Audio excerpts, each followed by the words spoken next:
Good morning students, welcome to all. और आज हम प्रेजेंट एक नए लेक्चर के साथ, जो कि है क्लास 12 केमिस्ट्री का lecture d and and block. Myself Gyanendra Pandey. और आज हम देखेंगे, हमने कुछ लास्ट क्लास में बात कर रखी थी, हमने बेसिक्स समझा था डी ब्लॉक के बारे में, और आज हम देखेंगे डी ब्लॉक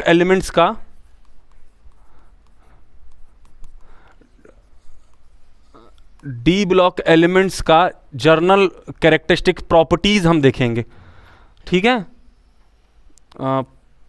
प्रॉपर्टीज।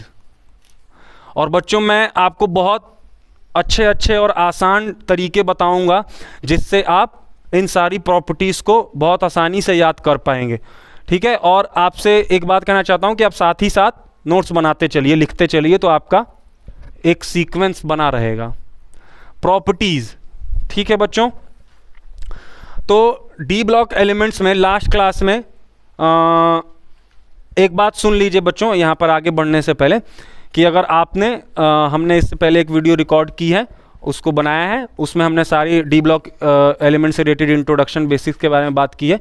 आप पहले उसको रीच आउट करें और फिर फर्दर आप इसको आके कंटिन्यू करें। ठीक है, तो प्रॉपर्टीज हम देखेंगे आज डी ब्लॉक एलिमेंट्स में, जिसमें हमारे लिए पहली प्रॉपर्टी है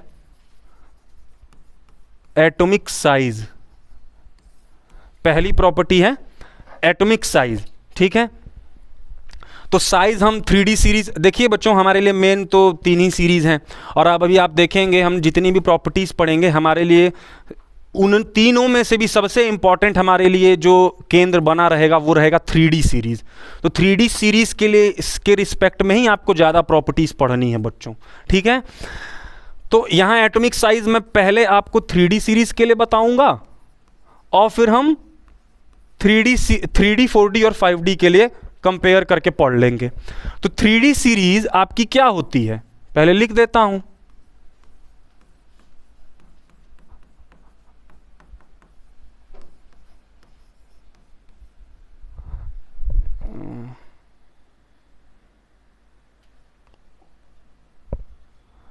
अच्छा, ये थोड़ा सा इधर से लिखना चाहिए था, कोई बात नहीं, इसको सेलेक्ट कर लेते हैं।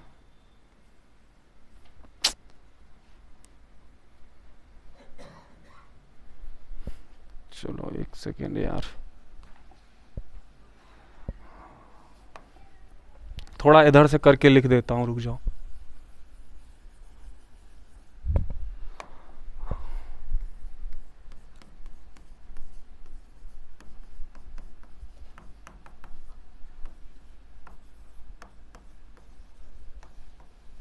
ठीक, अब यहां पे देखेंगे बच्चों, हम इसमें क्या ट्रेंड देखते हैं कि स्कैंडियम से लेकर यहां पे देखो।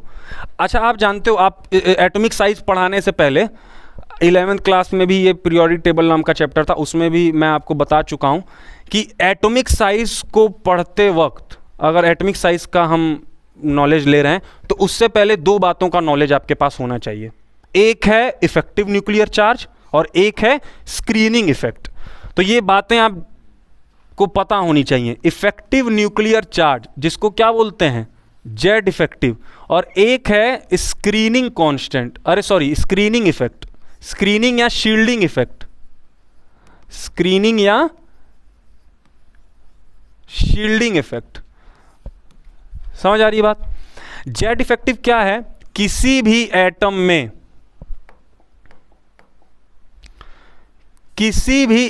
में जैसे मान लो यहां सब इलेक्ट्रॉन भरे हुए हैं, आउटर मोस्ट इलेक्ट्रॉन जो न्यूक्लियस के द्वारा अट्रैक्शन महसूस करता है, इसी अट्रैक्शन फोर्स का नाम क्या दिया गया है? Effective nuclear charge. इसको जेड इफेक्टिव से दिखाते हैं। The force of attraction experience by the outermost electron in any atomic species is known as effective nuclear charge. ठीक है, तो एक बात बताओ बच्चों, जैसे मान लो ये अंदर 3 इलेक्ट्रॉन नहीं है एक समय के लिए, केवल बाहर वाला इलेक्ट्रॉन है। अगर मैं ऐसे बनाऊं, केवल एक ही इलेक्ट्रॉन है, तो ये तो अच्छा खासा फोर्स एक्सपीरियंस करेगा न्यूक्लियस के द्वारा। लेकिन बड़े एटम्स में, जैसे जैसे हम बड़े एटम्स की तरफ जाएंगे, तो उनमें इलेक्ट्रॉन्स भी भरते चलेंगे। तो उन बड़े एटम में अंदर भी इलेक्ट्रॉन फिल होंगे। उसके बाद जैसे केवल मान लो पहले ये था, फिर बड़ा इलेक्ट्रॉन हुआ, सॉरी बड़ा एटम हुआ तो इलेक्ट्रॉन भरता चला गया। ठीक, अब एक बात बताओ, क्या इस कंडीशन में ये जो मैंने डायग्राम बनाया इसमें क्या आउटर मोस्ट इलेक्ट्रॉन अब क्या उतना अट्रैक्शन फील कर पाएगा जैसे वो पहले करता था? नहीं कर पाएगा। क्यों नहीं कर पाएगा? क्योंकि यहां और यहां की स्थिति बदल चुकी है। यहां पर केवल न्यूक्लियस था और केवल इलेक्ट्रॉन था, मजे से संबंध बना हुआ था, ठीक है। लेकिन यहां पर ऐसा नहीं है, अब इनके बीच में तकरार आ गई है, ठीक है, इनके बीच में तकरार आ गई है। अब इनके बीच में कुछ छोटे मोटे और इलेक्ट्रॉन्स आ चुके हैं। अब ये सब नेगेटिव हैं, इनका आपस में रिपल्शन भी शुरू होगा और ये देख आपस में भी लगाएंगे और सब मिलकर इस बाहर वाले को भी भगाएंगे दूर। तो यही बच्चों, इसी फोर्स को क्या कहते हैं? शील्डिंग इफेक्ट या स्क्रीनिंग इफेक्ट। एटॉमिक साइज बताने से पहले ये जानना बहुत जरूरी था। तो आपको क्लियर होगा, मैं फिर से एक बार समराइज कर देता हूं। The amount of attraction force experienced by outermost electron in any atomic system is known as Z effective or effective nuclear charge, and the force of repulsion experienced by outer electron by the innermost electron is known as shielding or screening effect. सबसे बाहर वाले electron पर उनके अंदर वाले electron जो मिलकर repulsion लगाते हैं वो स्क्रीनिंग इफेक्ट है, और जो बाहर वाला इलेक्ट्रॉन एक छत्र न्यूक्लियस से जो अट्रैक्शन फील करता है वो जेड इफेक्टिव है। अब इन्हीं दोनों कॉन्सेप्ट को एटॉमिक साइज या एटॉमिक रेडियस में लगाया जाता है। अब देखो इसका यूज कैसे हो रहा है। एक बात बताओ बच्चों, left to right periodic table में ट्रेंड्स आप जानते होंगे। लेफ्ट टू राइट जाने में कहा जाता है कि एटॉमिक साइज घटती है, टॉप टू बॉटम बढ़ती है। टॉप टू बॉटम इसलिए बढ़ती है क्योंकि शेल नंबर बढ़ता है, ऑर्बिट नंबर बढ़ता है, तो साइज बढ़ती है। Left to right atomic size क्यों डिक्रीज होता है? क्योंकि इफेक्टिव न्यूक्लियर चार्ज बढ़ता है। एक बात बताओ बच्चों, किसी एटम का इफेक्टिव न्यूक्लियर चार्ज अगर बहुत ज़्यादा होगा तो उसकी साइज बड़ी होगी कि छोटी होगी? छोटी होगी। क्यों? इफेक्टिव न्यूक्लियर चार्ज ज़्यादा होने का मतलब ये है कि न्यूक्लियस की बहुत अच्छी पकड़ है आउटर मोस्ट इलेक्ट्रॉन पे, तो अच्छी पकड़ है तो दूर जाने देगा, और आउटर इलेक्ट्रॉन जिसमें होता है वही आउटर शेल होता है, और जब इस आउटर इलेक्ट्रॉन ही डिसाइड करता है साइज बढ़ेगा, क्योंकि आउटर इलेक्ट्रॉन है और उसके बाद एक और इलेक्ट्रॉन आएगा तो साइज बढ़ेगा, और इतने ही पे फिक्स रहेगा तो साइज उतना ही रहेगा। तो अगर न्यूक्लियस पकड़ के रखा है आउटर मोस्ट इलेक्ट्रॉन को, इफेक्टिव न्यूक्लियर चार्ज ज़्यादा है तो साइज बढ़ने नहीं देगा। तो लेफ्ट टू राइट ऐसा कहा जाता है, ऐसा कहा क्या जाता है, ये प्रूफ भी है कि साइज घटता है क्योंकि इफेक्टिव न्यूक्लियर चार्ज बढ़ता है। तो देखो लेफ्ट टू राइट, यहां तो जर्नल ट्रेंड फॉलो होता है बच्चों। स्कैंडियम से लेकर आयरन तक तो घटता है, इनका बराबर होता है और फिर बढ़ जाता है। ये क्या करिश्मा हो गया। देखो सिंपल बात है, अब आप बेहद समझ, अब हम ये दो जब समझ चुके हैं तो यहां पे दिक्कत नहीं होगी। घटने का रीजन क्या होगा? मैंने बताया था साइज घटता क्यों है, जब इफेक्टिव न्यूक्लियर चार्ज डोमिनेट करेगा। तो ऐसा यहां कहा जाता है कि Z effective dominates over sigma. Sigma कोई अलग चीज़ नहीं है बच्चों। स्क्रीनिंग या शील्डिंग इफेक्ट को एक कांस्टेंट नाम दिया गया है सिग्मा। मतलब स्क्रीनिंग या शील्डिंग इफेक्ट किस हद तक हो रहा है इसको कौन बताता है? सिग्मा। तो सिग्मा कोई नई चीज़ नहीं है, घबराइएगा मत। मतलब सिग्मा ज़्यादा तो स्क्रीनिंग इफेक्ट ज़्यादा, कम तो कम, ठीक। तो यहाँ ऐसा कहा जाता है कि रिपल्शन पर अट्रैक्शन डोमिनेट हुआ तो साइज घट गई। यहाँ बराबर होने का रीज़न क्या दिया जाता है कि जेड इफेक्टिव और सिग्मा बराबर हो गए, और यहां पे साइज बढ़ने का मतलब क्या है? सुनो बच्चों, जब ये मिलकर बाहर वाले को और धकेलेंगे, स्क्रीनिंग इफेक्ट ज्यादा होगा तो साइज बढ़ाएंगे, अंदर से धकेल रहे हैं बाहर वालों को, तो यहां क्या कहा जाएगा कि सिग्मा ज्यादा है किससे? तो ये 3D सीरीज का आपने ऑर्डर देखा। अब देखो क्या हम आगे बढ़ सकते हैं? चलिए अब देखेंगे। यहां पे देखो बी नंबर हमने 3D सीरीज का देखा, अब तीनों में कंपेयर करवा लेते हैं। ऐसा कहा जाता है, देखें यहां पे पाया गया तीनों सीरीज में 3D का कम और 4d और 5d का नियरली इक्वल। ये क्या हो गया? देखो बच्चों क्या है, पीरियड्स ऐसे लगे हुए हैं, 3d सीरीज आती है, फिर 4d आती है, 5d, और आप जानते हैं रेगुलर ट्रेंड क्या होता है, टॉप टू बॉटम साइज बढ़ता है। तो सबसे ज़्यादा होना तो ये चाहिए था, होना तो ये चाहिए था, लेकिन होता नहीं है, ये हो जाता है। ऐसा क्यों हुआ? Due to lanthanoid contraction. Very good, due to lanthanoid contraction. ये क्या होता है? Poor screening of 4f14 electrons. ये सारी बातें हम बता चुके हैं आपको पहले भी। यहां पे सुनेंगे क्या ये करिश्मा है, देखो यहां 3d series, 4d series, 5d series, scandium, yttrium, lanthanum.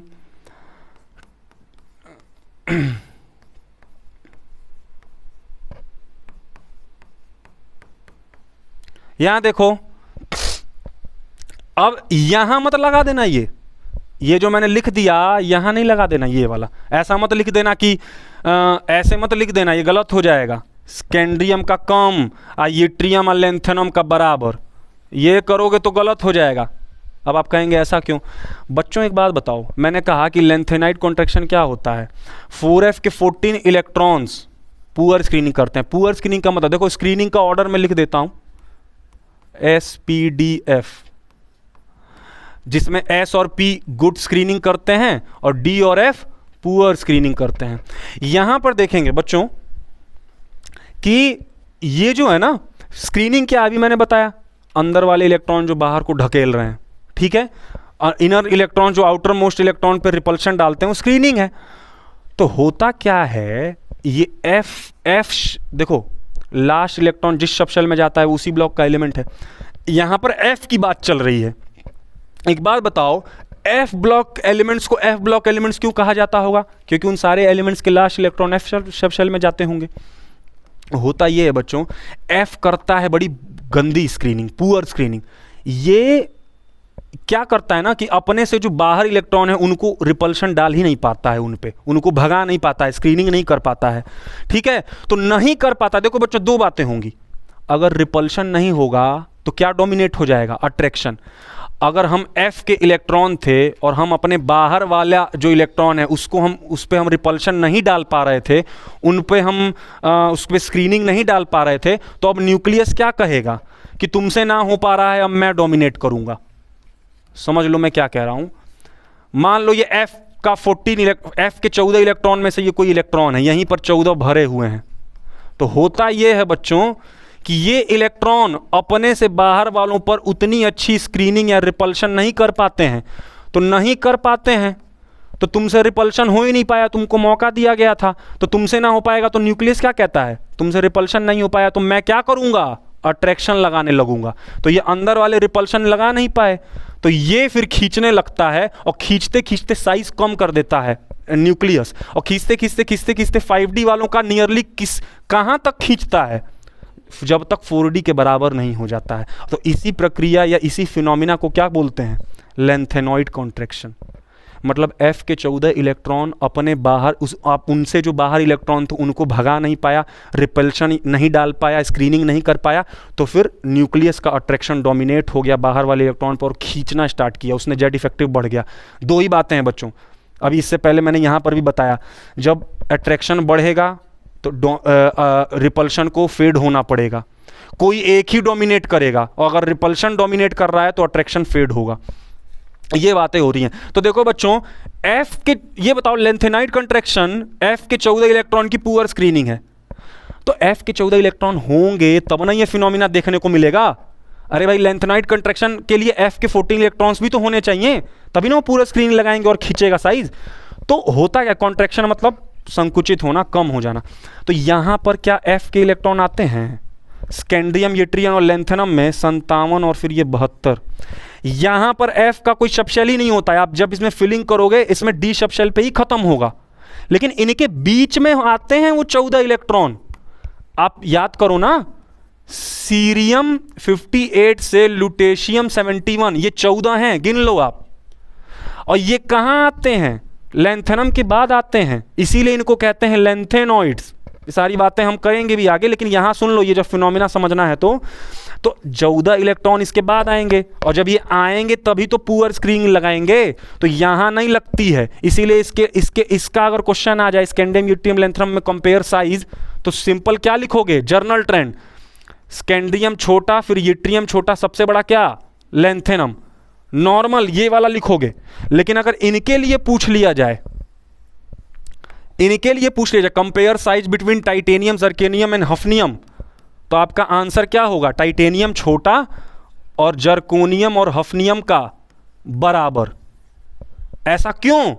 अरे भैया इसके बाद लगती है, सुनो, लेंथेनॉइड कंट्रैक्शन, ये जो ऑर्डर मैंने लिखा ये इसके बाद लगेगा, इन पर लगेगा। स्कैंडियम यूट्रियम लैंथेनम का नॉर्मल रहेगा, इसके बाद 14 इलेक्ट्रॉन आए, और जब 14 इलेक्ट्रॉन आएंगे तभी वो पूरी पुअर स्क्रीन लगाएंगे, और तभी ये लेंथेनॉइड कंट्रैक्शन देखने को मिलेगा, और तभी ये ट्रेंड फॉलो होगा। कौन सा वाला, ये वाला।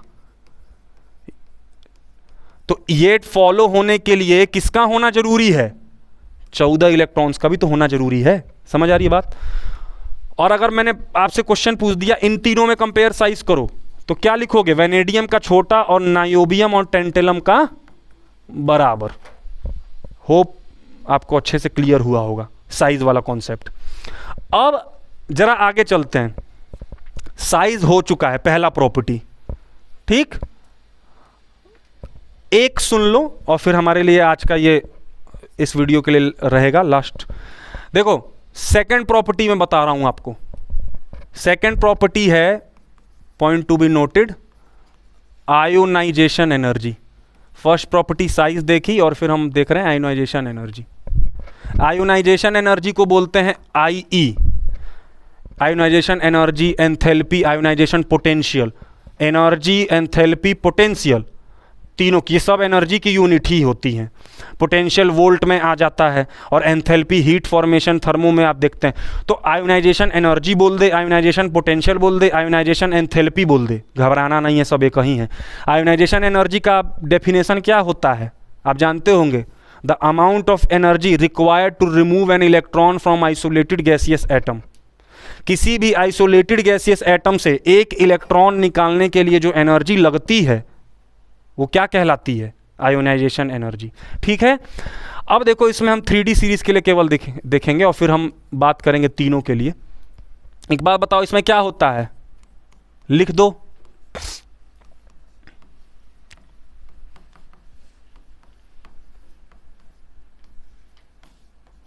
ठीक, अब यहां देखेंगे बच्चों, यहां पर ये एनसीईआरटी से डेटा हमने उठाया है। टाइटेनियम को आप रखोगे क्रोमियम और मैंगनीज के बीच, कोबाल्ट को रखोगे जिंक से पहले, और आयरन को रखोगे कोबाल्ट के बाद।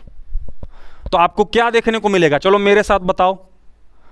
टाइटेनियम तो अब आगे जा चुका है, तो यहां पे क्या आया, वेनेडियम, क्रोमियम, फिर क्रोमियम, टाइटेनियम, मैंगनीज, निकल, निकल, कॉपर, मैंने क्या बोला, कोबाल्ट पहले फिर आयरन फिर जिंक। ठीक, और लेफ्ट टू राइट बढ़ता है। एनसीईआरटी से ये डेटा उठाए हैं बच्चों, ये है ionisation energy of 3D series. समझ आ रही है बात?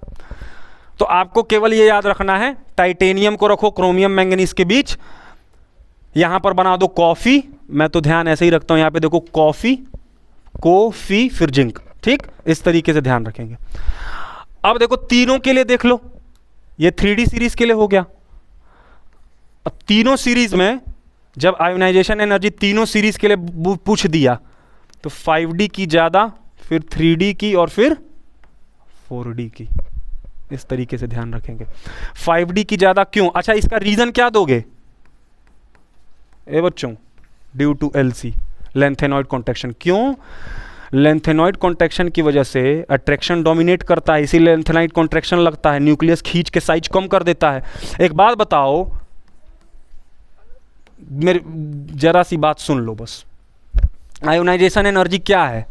कोई एक एटम है, उसके अंदर इलेक्ट्रॉन है, उसके इलेक्ट्रॉन को बाहर निकलवाने के लिए जो तुम बाहर से एनर्जी देते हो वही आयोनाइजेशन एनर्जी है। ऐसा एटम जिसमें जेड इफेक्टिव ज़्यादा होगा, जेड इफेक्टिव मतलब न्यूक्लियस का बाहर वाले इलेक्ट्रॉन पर अगर पकड़ ज़्यादा है, जेड इफेक्टिव अगर ज़्यादा है, तो क्या तुम आसानी से इलेक्ट्रॉन निकलवा लोगे इसमें से? अरे बताइए आप, इसका पकड़ ज़्यादा है बाहरी इलेक्ट्रॉन पे और तुम यहाँ बैठे हो कि भाई इलेक्ट्रॉन निकलवाना है, क्या आप निकाल लेंगे? क्योंकि इसका जेड इफेक्टिव ज़्यादा है, इसने बाहर वाले को पकड़ के रखा है, तुम नहीं निकालने देगा, तुमको एक्स्ट्रा मेहनत मतलब आयोनाइजेशन एनर्जी ज़्यादा लगानी पड़ेगी।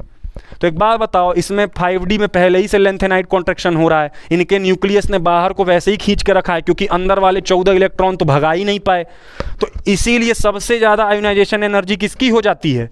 5D सीरीज़ की। फिर 3D 4D, याद रखना 5 3 4 है, 5 4 3 नहीं है, ठीक? ये आपको समझ आया कि इनकी सबसे ज़्यादा क्यों है 5D सीरीज़ की?